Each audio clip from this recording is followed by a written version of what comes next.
पर्यावरण यानी इन्वायरमेंट क्या है? दिलचस्प बात यह है कि ये शब्द फ्रेंच इन्वायरन से आया है, जिसका मतलब है घेरना। सही, मतलब वो सब कुछ जो हमें घेरे हुए हैं, सजीव चीजें यानी बायोटिक और निर्जीव यानी एबायोटिक। और हमारे आसपास की इस दुनिया, इस पर्यावरण की संरचना को हम 4 हिस्सों में देख सकते हैं। हाँ, इसे ऐसे सोचें कि जीवन के लिए एक स्टेज तैयार किया गया है। तो स्थलमंडल यानी लिथोस्फीयर, वो जमीन, वो स्टेज का फर्श है। ठीक है, यानी चट्टानें और मिट्टी। फिर होगा जलमंडल, हाइड्रोस्फीयर, मतलब पानी। हाँ, और इसमें एक बात मुझे हमेशा चौंकाती है कि धरती पर मौजूद कुल पानी का सिर्फ 1% ही हमारे इस्तेमाल के लिए उपलब्ध है। हाँ, ये आंकड़ा हमेशा लोगों को हैरान करता है। 97% तो समुद्र का खारा पानी है और बाकी 2% ग्लेशियरों में जमा है। तो हम सब बस उस बचे हुए 1% पर निर्भर हैं। बिल्कुल। तो पानी को लेकर होने वाले सारे झगड़े और चिंताएं वो इसी 1% से जुड़ी हैं। ये तो पूरे नजरिए को ही बदल देता है। सही कहा। अच्छा, तो स्टेज का फर्श हो गया, पानी हो गया, तीसरा हिस्सा क्या है? तीसरा है वायुमंडल, एटमॉस्फेयर, यानी हवा। ये उस स्टेज की लाइटिंग और माहौल हैं, यूं कहें। अच्छा। और इसकी बनावट भी खास है। 78% नाइट्रोजन जो सिस्टम को स्थिर रखती है और लगभग 21% ऑक्सीजन जो जीवन के लिए ईंधन है। तो जमीन, पानी और हवा, ये तीनों मिलकर स्टेज तैयार करते हैं। और जहां ये तीनों मिलते हैं वही है जैव मंडल, बायोस्फीयर। मतलब ये वो एक्शन जोन है जहां असल नाटक यानी जीवन होता है। बिल्कुल। और इसी एक्शन जोन को समझने का विज्ञान है पारिस्थितिकी यानी इकोलॉजी।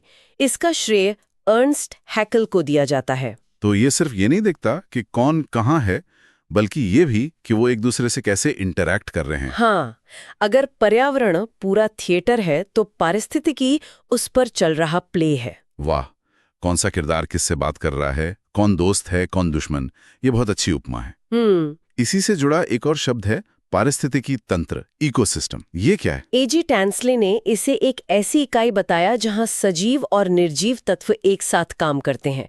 मतलब एक तालाब, एक जंगल या तक कि एक पेड़ भी, वो अपने आप में एक इकोसिस्टम हो सकता है। और इन सभी सिस्टम्स के 2 बड़े सिद्धांत हैं ना? हाँ, पहला है स्थिरता, स्टेबिलिटी, और मजे की बात यह है कि महासागर को सबसे स्थिर इकोसिस्टम माना जाता है। अच्छा। और दूसरा है समस्थापन, होम्योस्टेसिस। हाँ, ये किसी भी सिस्टम के खुद को संतुलित रखने की कमाल की क्षमता है। मतलब बाहरी बदलावों के बावजूद अंदरूनी संतुलन बनाए रखना। तो ये सिस्टम की अपनी इम्यूनिटी जैसा है। बिल्कुल। अब अगर हम इन सिस्टम्स की प्रोडक्टिविटी यानी उत्पादकता की बात करें तो यहाँ पे एक बहुत चौंकाने वाली बात है। सबसे ज्यादा उत्पादकता मैंग्रोव में होती है, फिर घास के मैदानों में, फिर झीलों में, और सबसे कम महासागरों में। सही। 1 मिनट, ये तो बिल्कुल उल्टा लगता है। मैं तो हमेशा सोचता था कि धरती का इतना बड़ा हिस्सा पानी से ढका है तो सबसे ज्यादा जीवन भी वही होगा। और यही सबसे बड़ा मिथक है। हम महासागर को एक विशाल भरे पूरे एक्वेरियम की तरह सोचते हैं। हाँ बिल्कुल। पर असलियत में उसका ज्यादातर हिस्सा पोषक तत्वों की कमी के कारण एक जैविक मरुस्थल है। जैविक मरुस्थल? हाँ, जीवन कुछ खास इलाकों जैसे तटों और कोरल रीफ्स में ही सिमटा हुआ है। तो यहाँ आकार धोखा देता है, मतलब विविधता और पोषक तत्वों की उपलब्धता ज्यादा मायने रखती है। बिल्कुल सही। वाह, ये वाकई एक आहा मोमेंट है। हाँ। तो ये सारी उत्पादकता और ऊर्जा एक जीव से दूसरे जीव तक कैसे पहुंचती है? यहीं पर खाद्य श्रृंखला, फूड चेन की बात आती है ना। जैसे घास को टिड्डा खाता है, टिड्डे को मेंढक। हाँ, ये एक सीधा लीनियर रास्ता है। लेकिन प्रकृति में चीजें इतनी सीधी नहीं होती। सही बात है। एक मेंढक सिर्फ टिड्डा नहीं खाता, वो दूसरे कीड़े भी खाता है। और उस मेंढक को सिर्फ सांप नहीं बल्कि कोई बड़ा पक्षी भी खा सकता है। अच्छा। तो जब ये सभी सीधी लाइनें आपस में उलझ जाती हैं तो वो खाद्य जाल बनाती है, फूड वेब। और खाद्य जाल ज्यादा मजबूत होता होगा क्योंकि अगर एक रास्ते में कोई रुकावट आ जाए तो ऊर्जा दूसरे रास्ते से बह सकती है। बिल्कुल, इसीलिए जटिल इकोसिस्टम ज्यादा स्थिर होते हैं।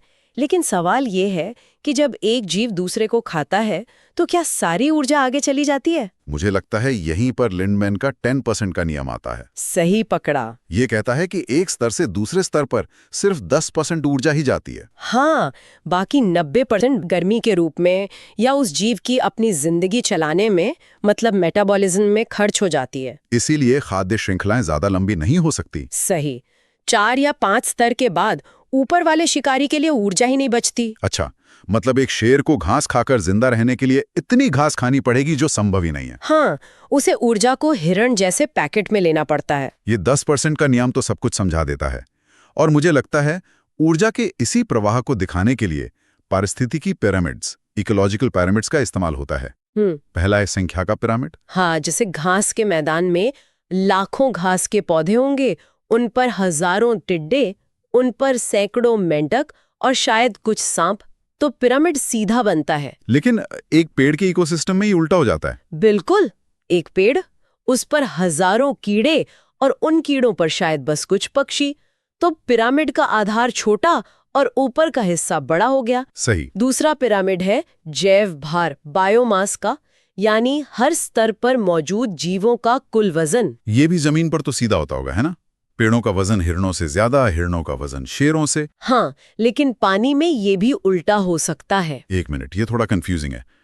मतलब किसी भी एक पल में शिकारी मछलियों का कुल वजन उन्हें खाने वाले प्लैंकटन से ज्यादा हो सकता है।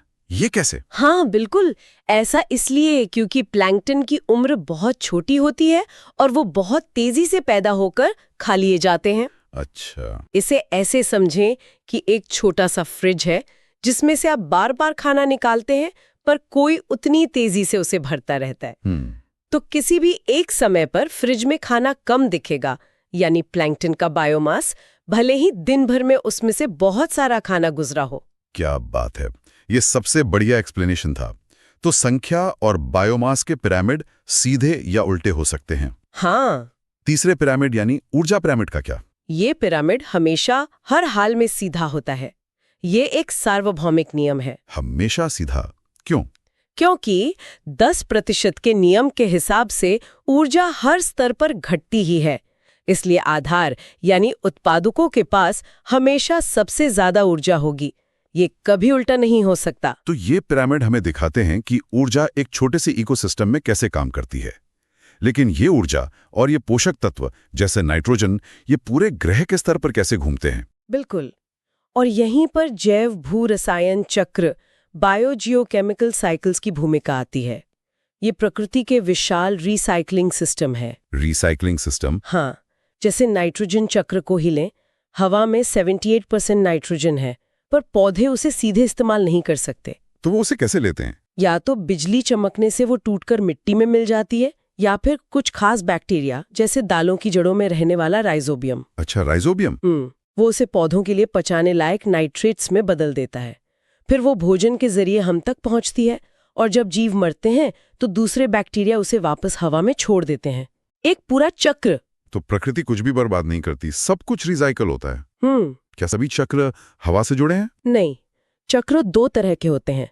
गैसीय जैसे नाइट्रोजन और कार्बन, जिनका मुख्य भंडार वायुमंडल में है, और दूसरे हैं अवसादी यानी सेडिमेंट्री। अवसादी और धीमे होते हैं। बिल्कुल। ये प्रकृति का अद्भुत संतुलन है। इसी संतुलन ने धरती पर अलग अलग तरह के बायोम्स बनाए हैं, है ना?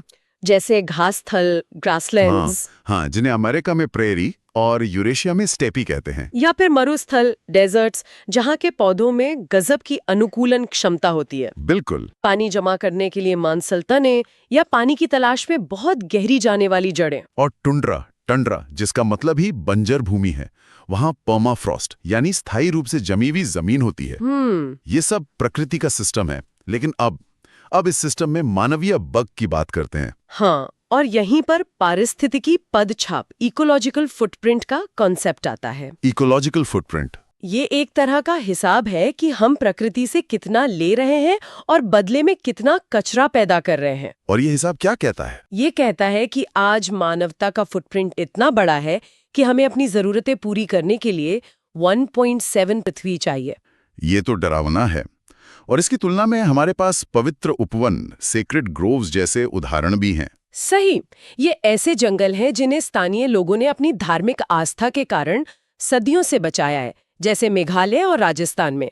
तो ये दिखाता है कि अस्तित्व संभव है। बिल्कुल।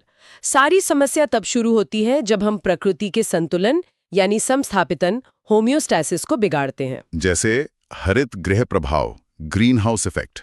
हाँ, वो इसका सबसे बड़ा उदाहरण है, जहाँ कुछ गैसें धरती की गर्मी को एक कंबल की तरह रोक लेती हैं और पूरे सिस्टम को गर्म कर देती हैं। तो इस बिगड़ते ऑपरेटिंग सिस्टम को ठीक करने के लिए क्या सॉफ्टवेयर पैच यानी कानून बनाए गए हैं? भारत में तो काफी मजबूत कानूनी ढांचा लगता है। हाँ, इसकी शुरुआत वन्यजीव संरक्षण अधिनियम 1972 से हुई, जिसने शिकार पर पाबंदी लगाई और नेशनल पार्क जैसी संरक्षित जगहों की नींव रखी। उसके बाद आया वन संरक्षण अधिनियम 1980, जिसका मकसद था जंगलों को किसी और काम के लिए काटे जाने से रोकना। और फिर भोपाल गैस त्रासदी हुई, जिसके बाद एक बहुत बड़ा कानून आया, पर्यावरण संरक्षण अधिनियम 1986। इसे छाता विधान, अम्ब्रेला लेजिस्लेशन क्यों कहते हैं? क्योंकि ये पर्यावरण से जुड़े हर पहलू पर लागू होता है। हवा, पानी, मिट्टी, शोर, सब कुछ। ये एक बहुत व्यापक कानून है। और इसके बाद जैव विविधता अधिनियम 2002 और हाल ही में एनजीटी एक्ट 2010 भी आए। हाँ, जिसने पर्यावरण के मामलों के लिए एक स्पेशल फास्ट ट्रैक कोड बनाया। ये तो हुए राष्ट्रीय प्रयास। क्या अंतर्राष्ट्रीय स्तर पर भी ऐसे ही कदम उठाए गए हैं? बिल्कुल। इनमें सबसे महत्वपूर्ण है 1971 का रामसर कन्वेंशन। रामसर कन्वेंशन, ये आर्द्र भूमियों मतलब वेटलैंड्स के लिए है, सही है? हाँ, दलदली जमीनों, झीलों और नदियों के संरक्षण के लिए। और ये आर्द्र भूमियां इतनी जरूरी क्यों हैं? क्योंकि इन्हें भूदृश्य के गुर्दे, किडनीज ऑफ द लैंडस्केप कहा जाता है। लैंडस्केप के गुर्दे? हाँ, जैसे हमारे गुर्दे खून साफ करते हैं, वैसे ही ये पानी को साफ करती हैं, बाढ़ को रोकती हैं और अनगिनत जीवों को घर देती हैं।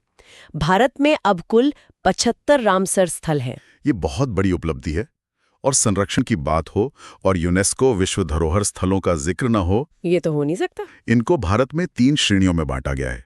पहली है प्राकृतिक, जैसे काजीरंगा या सुंदरबन। दूसरी श्रेणी है मिश्रित, मिक्स्ड, जिसमें सिर्फ एक ही स्थल है, सिक्किम का कंचनजंगा नेशनल पार्क, जो प्राकृतिक और सांस्कृतिक दोनों तरह से महत्वपूर्ण है। हाँ, और तीसरी है सांस्कृतिक। इसमें सबसे नए जुड़े हैं गुजरात का धोलावीरा और तेलंगाना का रामप्पा मंदिर। तो ये दिखाता है कि हम सिर्फ प्रकृति को ही नहीं बल्कि उसके साथ इंसान के बनाए हुए इतिहास को भी बचा रहे हैं। सही बात है। और यही बायोस्फीयर रिजर्व का भी मूल विचार है। ये ऐसी जगह हैं जहां इंसानों को प्रकृति से अलग नहीं किया जाता, बल्कि उन्हें साथ रहना सिखाया जाता है। तो ये संरक्षण का सबसे आधुनिक और समग्र तरीका है। तो हमने पर्यावरण के हार्डवेयर से लेकर उसके एनर्जी मैनेजमेंट, इंसानी बग्स और कानूनी पैच तक का एक लंबा सफर तय किया। और अगर इस पूरी चर्चा से एक सबसे बड़ा सबक लेना हो तो वो ये है कि सब कुछ एक दूसरे से जुड़ा हुआ है। हर चीज। हाँ, 10% का नियम ये तय करता है कि किसी जंगल में कितने शेर रह सकते हैं। नाइट्रोजन चक्र में हमारा औद्योगिक प्रदूषण हस्तक्षेप करता है, जिसका असर हमारी खेती पर पड़ता है। ये एक ही विशाल, जटिल और अद्भुत सिस्टम है। इस पूरी बातचीत में मेरे दिमाग में एक शब्द घूम रहा है, कीस्टोन प्रजाति, कीस्टोन स्पीशीज। ये एक ऐसी प्रजाति होती है जो अपने इकोसिस्टम को जोड़े रखती है, भले ही उसकी संख्या कम हो। जैसे किसी पत्थर के मेहराब में सबसे ऊपर वाला पत्थर। हाँ, जिसे हटा दें तो पूरा मेहराब ढह जाता है। बिल्कुल। ये बहुत शक्तिशाली अवधारणा है। इसका क्लासिक उदाहरण है समुद्री ऊदबिलाव, सी ऑटर्स। वे समुद्री अर्चिन खाते हैं। अच्छा। जब ऊदबिलावों का शिकार करके उन्हें लगभग खत्म कर दिया गया तो अर्चिन की आबादी में विस्फोट हो गया और उन्होंने पूरे केल्प के समुद्री जंगलों को खाकर खत्म कर दिया। ओह। और नतीजा, उस जंगल पर निर्भर सैकड़ों प्रजातियां गायब हो गईं। वो ऊदबिलाव उस पूरे इकोसिस्टम की चाबी था। तो आज के इस दौर में ये सोचना दिलचस्प है कि मानवता की भूमिका क्या है। क्या हम एक कीस्टोन प्रजाति की तरह काम कर रहे हैं जो इस सिस्टम को सहारा दे रही है, या फिर हम एक ऐसी प्रजाति हैं जिसके हटने से शायद बाकी सिस्टम को फलने फूलने का बेहतर मौका मिल जाए? इस सवाल पर विचार किया जा सकता है।